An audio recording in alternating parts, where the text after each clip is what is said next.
Hi there. Thanks for having me. My name is Jazmyn McMyn. I'm a local business owner. I own Grow and Change Horticultural Services. I do landscape designs and consultations. I'm a farmer and a grower, and I also teach the Garden Guru series up at Okanagan College that they've started running. As well as that, I collaborated with Mel and the Shuswap Food Action Society with the Project Grow Youth Gardening Competition this year, and what an amazingly awesome thing to be part of. That was fantastic. I'm here to talk about fertilizer today. It's something that we all use in various ways and various resources, but we don't always know what those numbers on the bag mean, and that's what I find. I spend a lot of time in nursery settings and with clients just explaining what those three numbers on a bag actually mean. So we'll start with that. I have an example of what you would see on a product on the shelf here. Can everybody hear me okay? Am I coming through okay? So the three numbers are, it'll often say under them N, P, and K. So the first number is nitrogen. That's one of the most important nutrients in growing. It's what makes green things green. So you'll see in lots of lawn fertilizers especially are really high in nitrogen. Lots of crop fertilizers are very, very bountiful in the nitrogen department. This is a lawn fertilizer that I have on display here. So 16 is high. You'll see in the regular blue water is 20, 20, 20. So it's an even across the board fertilizer. But this one has got 16 nitrogen. So what I'm going to do is go through and explain what each of the nutrients does, and then we'll talk about how they work together a little bit more. So nitrogen, again, is the green. I have notes. It is essential in the photosynthesis of the plant. So it allows the plant to turn sunlight into energy for growing. So it's the basic property needed for growth. The second number is phosphorus, or in this one, it's listed as available phosphate. So it comes in different types of phosphorus, but phosphorus is the base of that chemical. It is important in the supporting structure of the plant. It's considered what you need for rooting, what you need for good structural support. It also carries all the information for DNA of the plant, so the memory of the cellular memory of how that plant is going to grow, and the RNA, which is the actual building blocks of the plant as it grows. So that's why it's so important for the roots, because that's where it gets all that information and uptakes the nutrients needed for that plant to achieve full growth. The last number is potassium. And potassium is important in the quality. It's considered the quality chemical. So it's for the fruiting and the flowering and the seed production of the plant. It's associated with moving the water around the plant, and therefore getting those important nutrients where they need to go so that the plant can then complete its reproductive cycle effectively. So those all working together, the nitrogen giving the energy, and the phosphorus creating the structure and the strength, and then the potassium getting all those nutrients where it needs to go in order to create the seeds to grow again next year, or to flower for pollination, or to make fruit for then seeds, and the whole cycle. Many fertilizers also contain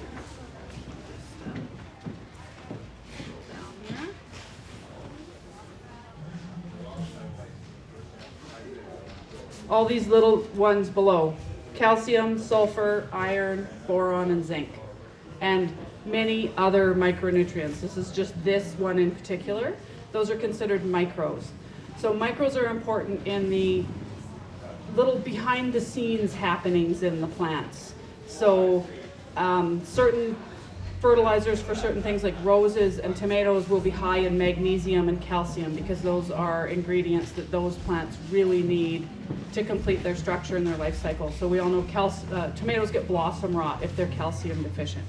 So when you buy a specific tomato food fertilizer, it's going to have a higher calcium content in order to mitigate that deficiency or that high feeding that a tomato will do. Because if your soil doesn't have the right amounts of those nutrients, the plants won't do well, or they'll draw too much of that out of the soil and then you've got a depletion. So that's the micros.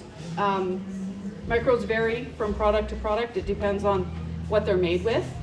Synthetic fertilizers are a little more controlled in what they have in them, what their quantities of the macro fertilizers, the NPK, and the micros. Just because they're synthetic, they're man-made, they can really science behind those amounts and control that quantities.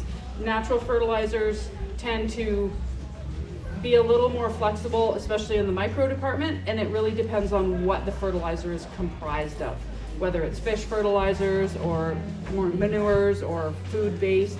It really depends on what is in the structure of that fertilizer.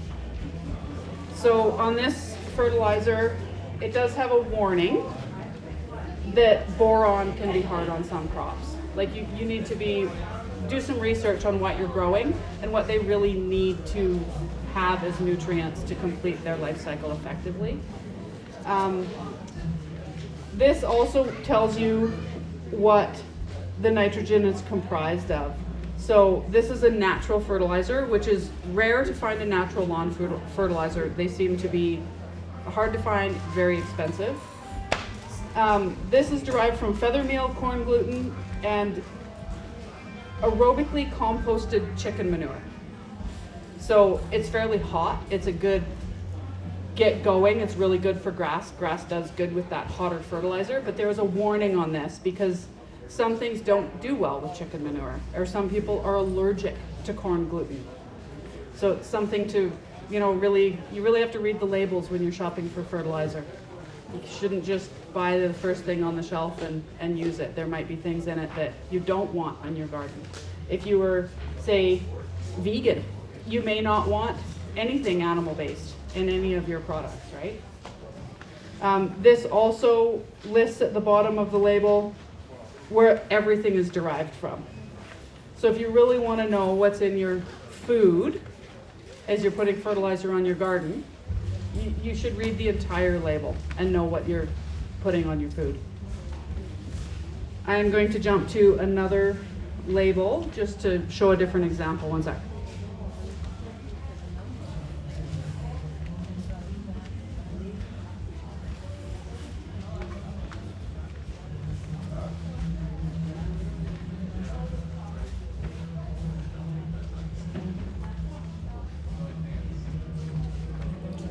So this is a synthetic fertilizer.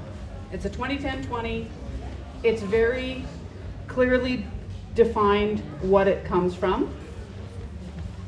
It's a general fertilizer. 20-10-20 is going to be a lawn fertilizer, crop fertilizer, high in nitrogen, so high in the green, lower in the rooting fertilizer, the phosphorus, and then higher again in the seeding. So that's why it's a lawn fertilizer, because it's going to make everything green. It's going to make everything go to seed and finish the life cycle, but it's not going to encourage as much root growth, so you don't get things as root bound. Because we all know when your lawn gets root bound, it needs to be aerated. It chokes itself out.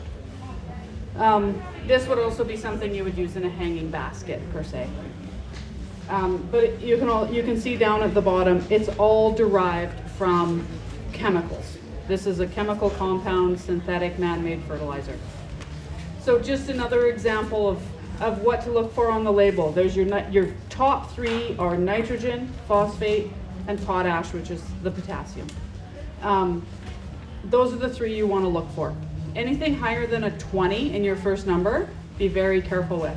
It's going to get hot. It could potentially burn things. Generally, only professional grade fertilizers are used with a higher number than 20.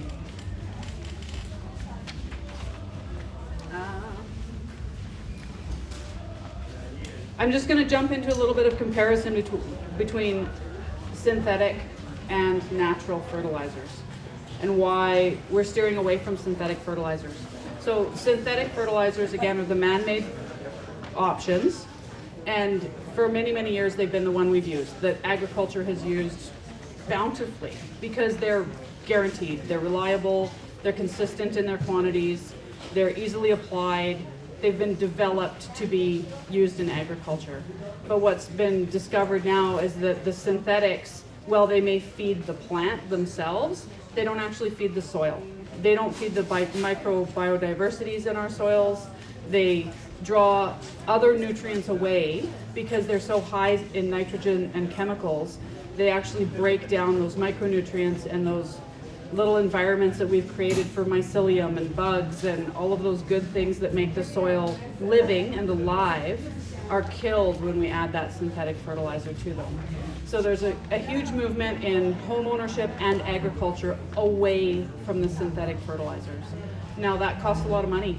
Like if anybody's looked at a jug of 20-20-20 on the shelf next to the Alaska fish fertilizer on the shelf, there's a large price discrepancy in that. It's a conscious decision you have to make to go organic or go natural.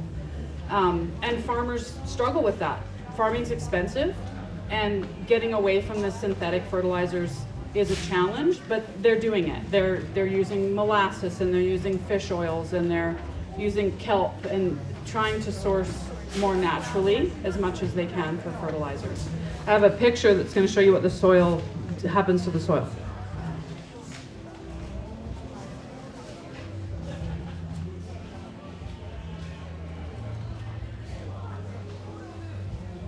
I had a picture of what the soil actually looks like after it's been had chemical fertilizers, synthetic, used on it for a long time, and it actually looks like a moonscape. It's dried out, it's cracked, it doesn't uptake water, it won't take nutrients, and it can take years and years and years to get that soil back to a functioning soil. It's desertification. And then we get desertification because the wind blows and that dry soil just blows away. So we're losing soil.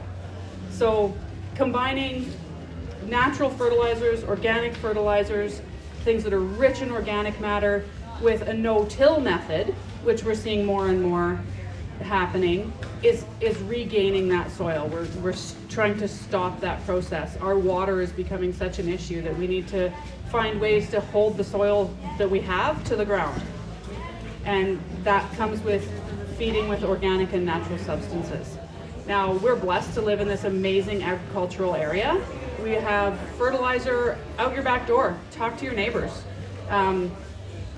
There's so many options, and they can range from composted cow manure to there's a worm castings company out in Tappan. There's the goat farm out in Silver Creek. I know that they sell goat manure. There's lots of options for natural choices. There's also vegan options. You can compost your plant material. You can get even the compost from the dump, that's the ground plant material from there. That's a decent compost. It's something good to use. We need to look at local fertilizer sources.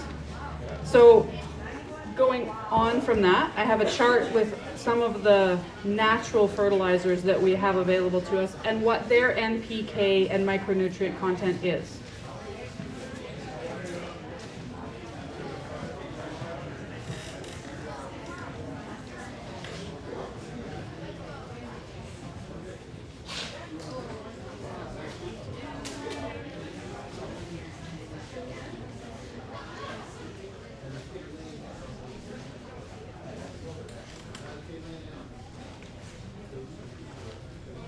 How can I do this?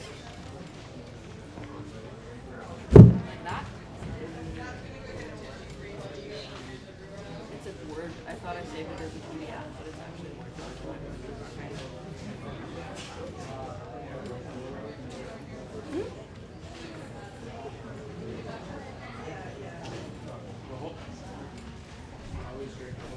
Sorry, technical glitches. I'm a gardener, not a tech. There we go. That works great. Thank you very much. So this is just a basic amount of information. The ideal NPK you want to be putting on your garden is a 3-1-2 ratio. whether that's a 6-2-4 or that's the ratio you're going for. A higher nitrogen, a really good lower amount for rooting, and then another mid-range amount for that seeding, fruiting, flowering content. Most composts, ironically, are close to that. They're not super high in any one or the other. Composts tend to be fairly even keel if they've been composted properly. I've run into a few products that haven't sat long enough and they're hot. So when composts are hot and they haven't been composted and broke down to a good organic level and are cooled, they will actually cause a nitrogen suck in your plants because they require nitrogen to complete their process. So they will suck that nitrogen out of your plants and they will become yellow and dying. So you have to be really careful with fertilizers and make sure they're not hot. And that's as simple as sticking your hand in it to see if it's still warm.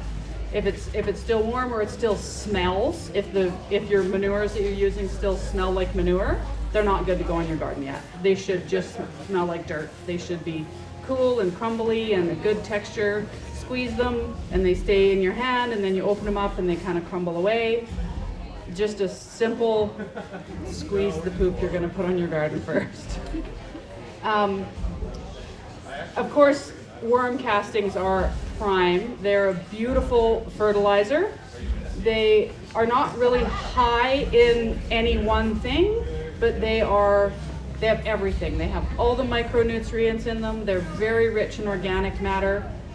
They are not going to burn anything ever. You can put the castings directly on your plants, your house plants, your veggies, whatever you want to fertilize with them. The turnaround time for worm castings, though, is 2 to 6 months. They're not super fast, but they're very effective, and you can compost anything. You can compost right under your sink. I had worms under my kitchen sink, and nobody ever knew that I was composting right in my kitchen. They're very efficient. Cow manure, which is very plentiful around here, is another good one. It needs to be composted properly, though. It's one that if you put it on too hot, it will cause problems in your garden. Tends to be around a 3-2-1. Can be higher in copper and manganese and zinc, depending on what the diet of the animal is. That's what I find. Depending on where they live and what the nutrient content is in the soil that they're eating their greens in, because those nutrients and vitamins are going to come through into the compost that we're going to use, right? So it's usually very rich in organic matter. If you get it with bedding, it'll have shavings or straw or things like that, which are good to add to our soil to add to that structure and aeration in our soil. Usually manures come full of worms, beetles, and bugs, which are also really good for our soil. Yeah, just a good option. Horse manure is the same thing. Takes a long time though to compost. Lots of people swear by horse manure. It's really good because it's a nice low, you can see the NPK on it are low numbers. So it's pretty stable as a fertilizer to use. But again, it needs to be broke down properly or it's too hot. Goat and sheep are very similar, and they are so efficient at processing their food that when it comes out, it's already mostly composted. Goat manure, about 30 days, you can put it right on your garden. Put it in a pile, turn it a few times, put it in your garden. Sheep, 2 weeks to a month, depending, happens pretty fast, really efficient. We have sheep, that's what we use on our garden, and since we've been doing it regularly, adding it in every year, my garden has got better and better and better every year. And again, lots of micronutrients. I make my sheep sure they get a mineral block, so those minerals that they're uptaking are then going to be available to my plants. It's kind of the concept behind that. Rabbit, which I didn't put on here, is another one that they're even more efficient, and you can put rabbit pellets right from the pen, right on your garden. Our youth winner for the gardening contest, she had a rabbit pen beside her garden. She just cleaned her rabbit pen right into her garden every time she did. So she was fertilizing constantly. And it doesn't smell. They're very efficient at what they do, and it's just little pellets, and off it goes, a little bit of straw, good to go. I've heard more and more recently of people adding alfalfa pellets to their garden. Really good option, very green. Alfalfa is very green, very good in nitrogen. Again, it's really close to that perfect balance to add to your garden. And they're very rich in organic material and fibery and adding to the garden. You can spread them on top. They almost work like a mulch. And then they get watered in and they break down and you work them in. They just kind of become part of the soil. Really good option. And you can buy them at any feed store. I feed them to my rabbits. So therefore I'm putting them on my garden secondhand. Grass clippings, which I know if we all still have lawns, which I hope we don't all have lawns for very much longer. I'd like to see more gardens. Lots of people use those on the pathways of their garden. But that's about all you can do for direct application. They're pretty hot. They're pretty high in nitrogen, and they're going to want to break down, and they're going to draw that nutrient out of your plants to complete that process. But that being said, they're green, so they can be added to your compost as the green matter. I'm sure there's someone here going to talk about composting. The green matter to get your compost hotter and going and cooking that way. Comfrey, I don't know if anybody uses comfrey. It's an amazing fertilizer. Lots of people use it to make comfrey tea. You can put it in a 5-gallon pail and let it sit there and then pour it on your garden. It doesn't smell great, but it works amazing. It's really balanced in its NPK that we need, and it's really, really good for that seed setting and that final fruiting food that's needed. It's really high in calcium.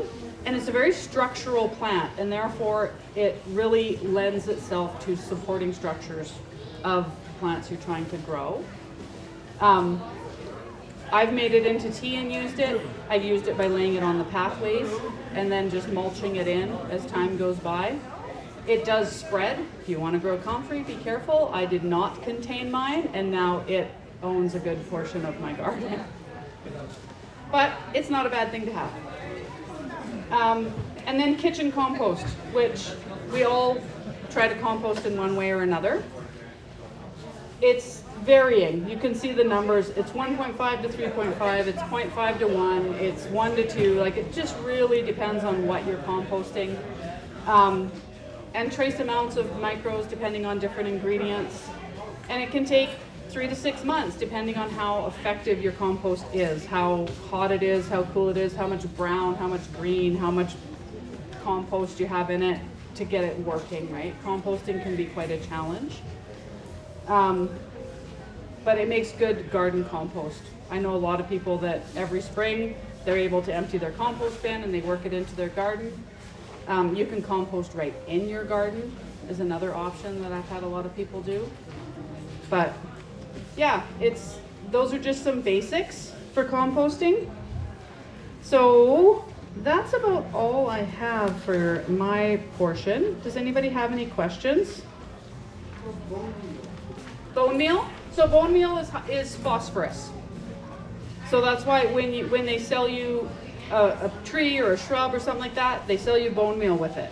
Bone meal is usually like usually a 0, so it's got no nitrogen in it because it's actually bone, right? It's bone meal.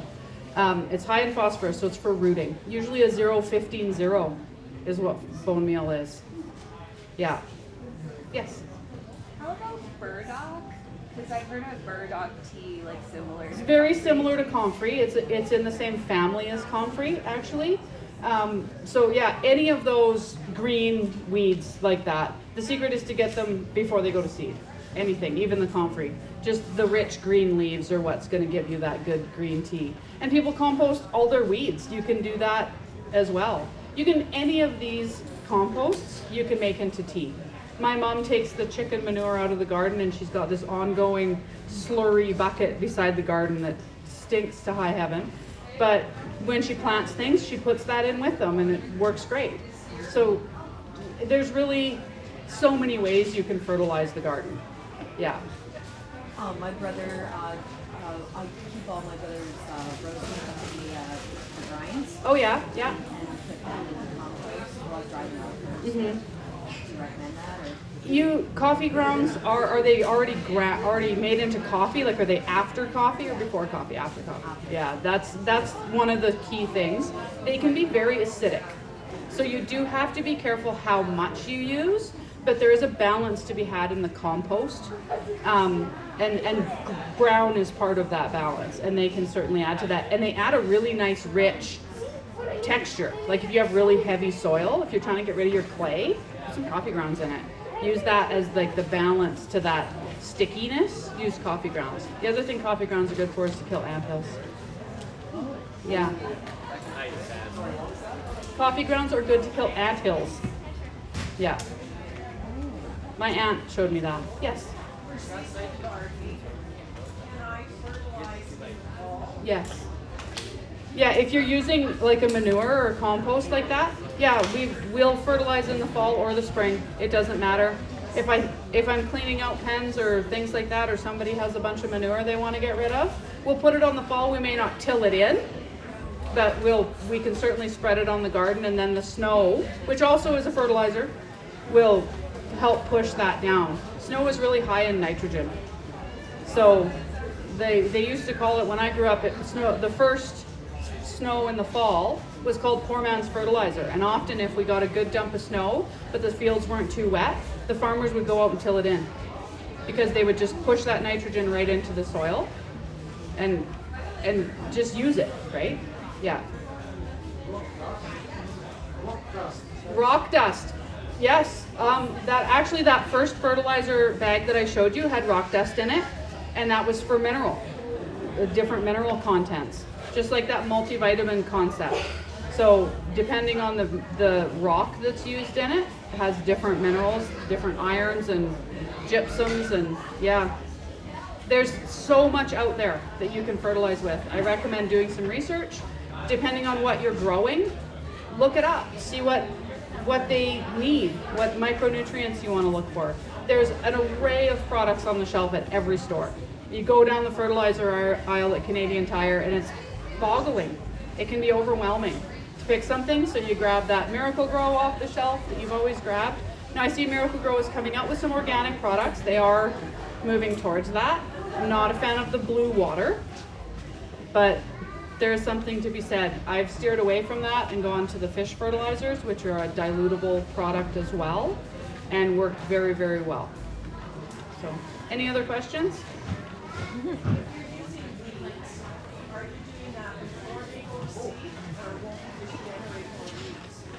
Before they go to seed. Yeah, if you're going to use those as a compost, if you can pull them and use them before they go to seed, absolutely. Or compost them well.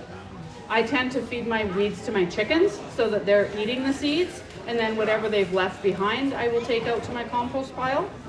Yeah, it can be tricky. Weeds are a tricky one. Yeah, no problem. Anything else?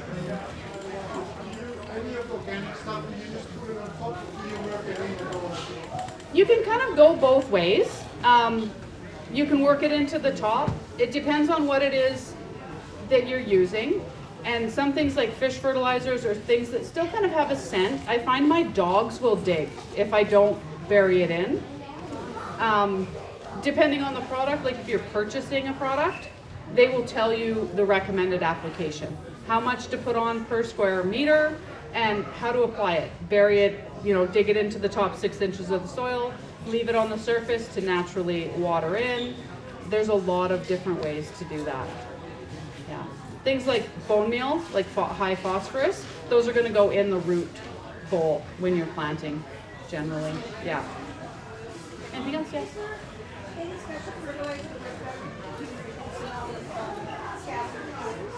The amount of scab in potatoes. Scab in potatoes is a tricky one. It's usually, I find in my situation, it's caused by too much water. Tends to be my issue with potatoes. Scabbing is, I think, let me just file through my brain for a second. I want to say it's an iron deficiency in the soil. Yeah, but I find, oh, interesting. Yeah, I find it's more of a watering issue than anything with my potatoes. Yeah, what scab and variety too.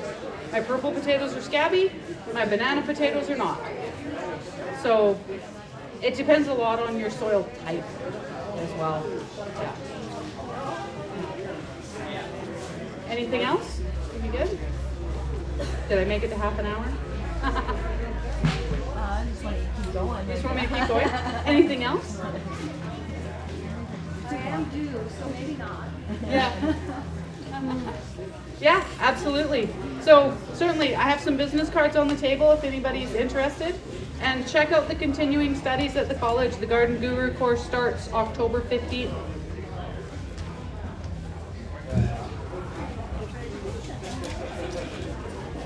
Thank you, Jazmyn.